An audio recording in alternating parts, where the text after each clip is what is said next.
Hello दोस्तों।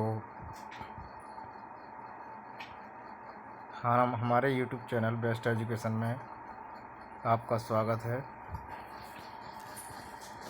हमने पिछले वीडियो में टॉपिक फर्स्ट में हमने मेटल और नॉन मेटल के बारे में हमने पढ़ा था। आज हम मेटल और नॉन मेटल के बारे में आगे आपको बताएंगे। तो एक्टिविटी 3.7 हमारा यहाँ पर चलेगा। तो इसमें दिया है collect samples of carbon, call ले लो या ग्राफिट ले लो, सल्फर एंड आयोडीन। तो हम क्या करते हैं, इसमें कार्बन, कॉल और ग्रेफाइट, सल्फर तथा आयोडीन के नमूने हम एकत्रित करते हैं, मतलब ले लेते हैं। कैरी आउट द एक्टिविटीज़, जैसे हमने 3.4 से 3.4 and 3.6 with this non metal and record your observation, इनके बारे में हमने पढ़ा था, धातुओं के बारे में। तो यहाँ पर हमारी सारणी दी गई है, टेबल। तो on the basis of the observation recorded in table 3.1, this is the general physical properties of metal and non metal in the class. तो सारणी में लिखे प्रेक्षणों के आधार पर अपनी कक्षा में धातुओं तथा अधातुओं के सामान्य गुणधर्मों की चर्चा हम करेंगे। Okay, you must have concluded that we cannot group elements according to their physical property alone। तो आप निश्चित रूप से इस निष्कर्ष पर पहुंचे होंगे कि केवल भौतिक गुणधर्मों के आधार पर ही हम तत्वों का वर्गीकरण नहीं कर सकते। As there are many expectation, यानी कि यहाँ पर क्या है, बहुत सारे उदाहरण, मतलब यहाँ पर अपवाद है, अपवाद। फॉर एग्जांपल हम देख सकते हैं, से all metal except mercury exist as solid as room temperature, यानी मरकरी को छोड़कर सारी धातु कमरे के तापमान पर क्या है, ठोस अवस्था में पाई जाती है। आपने देखा होगा कि मरकरी क्या है, ठोस अवस्था में नहीं रहती है अगर रूम के टेम्परेचर में। ऑल मेटल, यहाँ पर हमने ये जो है देख लिया है। इन एक्टिविटी 3.5 में हमने देखा था, you have observe that the metal have high melting. जो मेटल है उसमें क्या है, हाई मेल्टिंग है ना। और हाई मेल्टिंग है इसमें पॉइंट। बट जो हमारा हाई मेल्टिंग हमने देख लिया यहाँ पर, ठीक है ना। अब इसमें गैलियम जो दिया है एंड सीजियम, गैलियम एंड क्या, सीजियम। तो इनका जो है लो मेल्टिंग पॉइंट होता है इनका, यानी कि गलनांक क्या है, बहुत कम होता है। And these two metals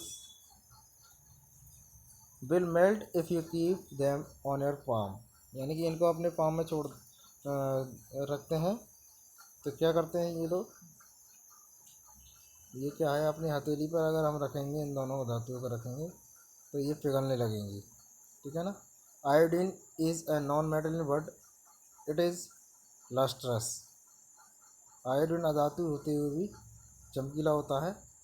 carbon is non melting non metal that can exist is different forms, यानी कि जो कार्बन होता है वो क्या होता है,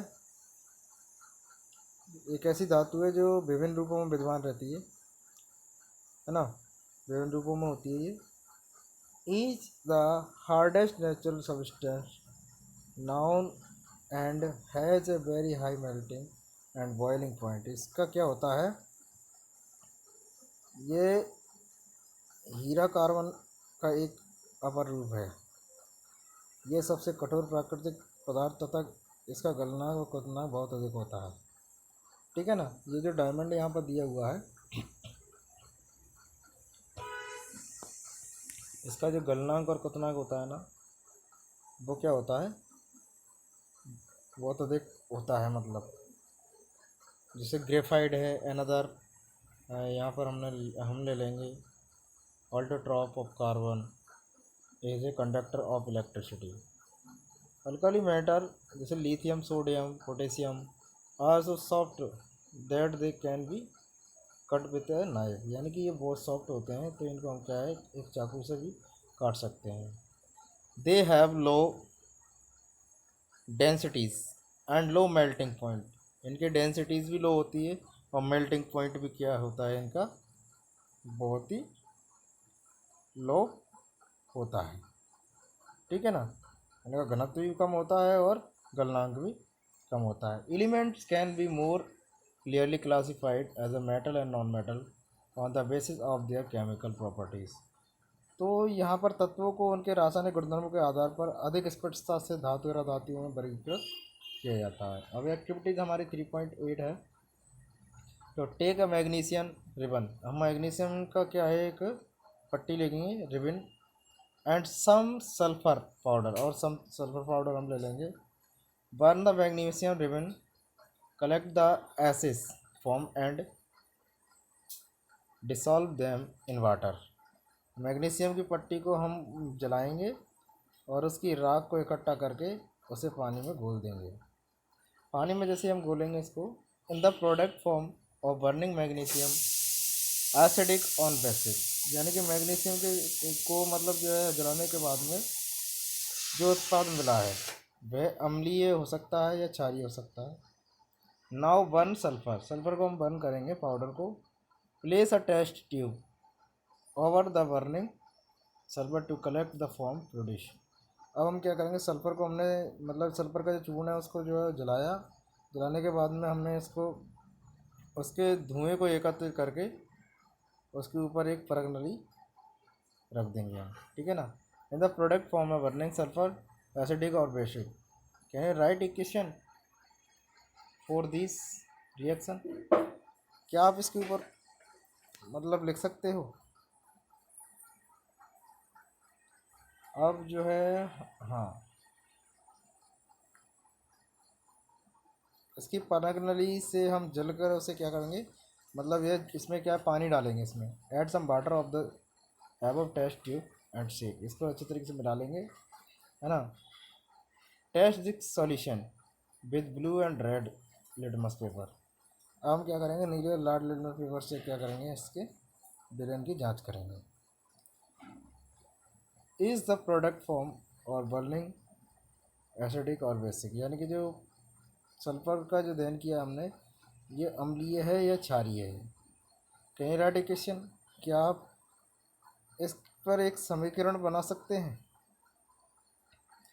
जैसे most non metal producer acidic oxide when dissolve in water, जब क्या है अधिकांश जो धातु होते हैं ऑक्साइड प्रदान करते हैं जब इसे ये यानी कि ये जो जल में घुलकर जब अम्ल बनाती हैं। On the other hand most metal give rise to basis oxide. You will be learning more about these metal oxide in the next section। आप जो है नेक्स्ट सेक्शन में क्या है इसके बारे में जो है अधिक जानकारी आप प्राप्त करेंगे। तो हमारे यहाँ पर क्वेश्चन दिए गए हैं, क्वेश्चन हमारे यहाँ पर दिए गए हैं, क्वेश्चन दिए गए हैं, आंसर्स हमारे इसमें नहीं है। तो firstly give an example of a metal which is a liquid at room temperature. अगर लिक्विड रहता है मतलब रूम टेम्परेचर में तो क्या होगा, तो इसके बारे में जो है क्वेश्चन। और can be easily cut with a knife, क्या ये कट सकता है नाइफ से। Is the best conductor of heat, क्या ये हीट को ऑब्जर्व करने वाला बेस्ट कंडक्टर है। Is a poor conductor of heat, क्या ये का पुअर कंडक्टर है हीट का। Explain the meanings of malleable and ductile. तो इनकी मीनिंग्स जो है हमें यहाँ पर दे रहे हैं। ऊष्मा की कुचालक यहाँ पर ये दिया है, ठीक है ना। तो कमरे के तापमान में द्रव होती है, ऊष्मा की सबसे अच्छी कुचालक होती है, इसमें बताया गया है ना। चाकू से काटने से, मतलब चाकू से आसानी से काटा जा सकता है, ऊष्मा की कुचालक होती है ना। तो ये दिया गया है। आगत वर्त तो तन्वर्त का अर्थ बताइए। तो ये हमारे क्वेश्चन आंसर दिए गए हैं। तो ये क्वेश्चन आंसरों के बारे में क्या है, हम आपको जो है बता देंगे। तब तक के लिए देखते रहिए हमारा यूट्यूब चैनल बेस्ट एजुकेशन, और कमेंट करके बताइए कि हमारा वीडियो आपको कैसा लगेगा, है ना। मैं आपसे उम्मीद करता हूँ कि हमारा वीडियो आपको अच्छा लगा होगा। तब तक के लिए